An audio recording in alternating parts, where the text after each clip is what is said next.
Bonjour, je vous retrouve aujourd'hui pour une recette de dalle aux lentilles corail, carottes et pousses d'épinards. C'est une recette qu'on aime beaucoup faire ici pour avoir des plats en avance ou pour régaler une grande tablée.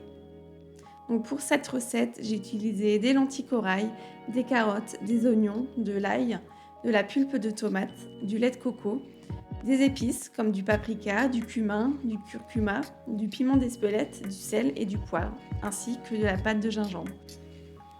Je commence par faire chauffer un filet d'huile d'olive dans une poêle pour y faire revenir mes oignons, mes gousses d'ail ainsi que mes carottes coupées en demi-lune.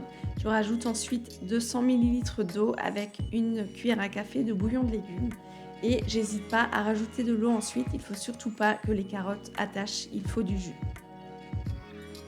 Je mets ensuite à cuire mes lentilles corail préalablement rincées. Là, je choisis volontairement de cuire un paquet entier pour avoir des restes ensuite qui seront prêts à réchauffer. Au niveau de la cuisson des lentilles, moi j'aime bien quand elles sont al dente et pas complètement cuites et molles. Donc 5 minutes me suffisent.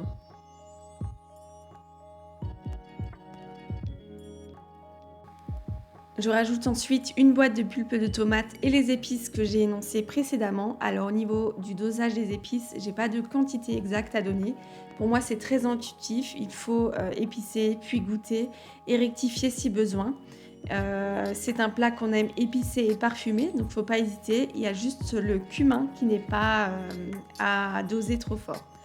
Je rajoute ensuite mon lait de coco et mes pousses d'épinards qui étaient au congélateur. Donc c'est plutôt des miettes, mais ça suffit pour rajouter une petite touche de couleur sympa.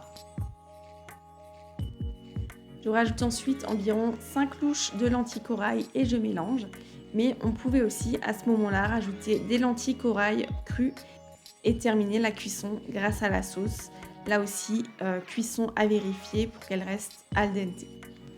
En parallèle, je cuis mon riz à l'aide d'un cuiseur à riz, donc c'est vraiment très pratique, c'est une dose de riz pour une dose d'eau, à multiplier selon la quantité souhaitée, et on se retrouve vraiment avec un riz parfait ensuite.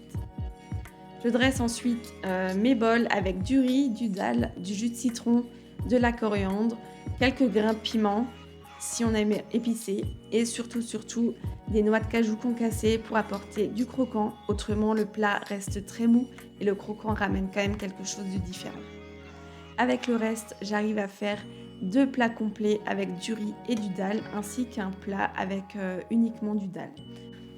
Au niveau du riz, j'en ai profité aussi pour cuire une quantité importante qui ira ensuite dans un sachet direction le congélateur.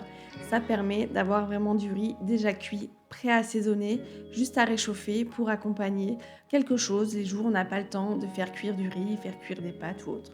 Donc je me retrouve avec un meal prep de riz, de lentilles, de dalle et de dalle avec du riz. Donc j'espère que cette recette vous aura plu. N'hésitez pas à la reproduire et je vous dis à bientôt.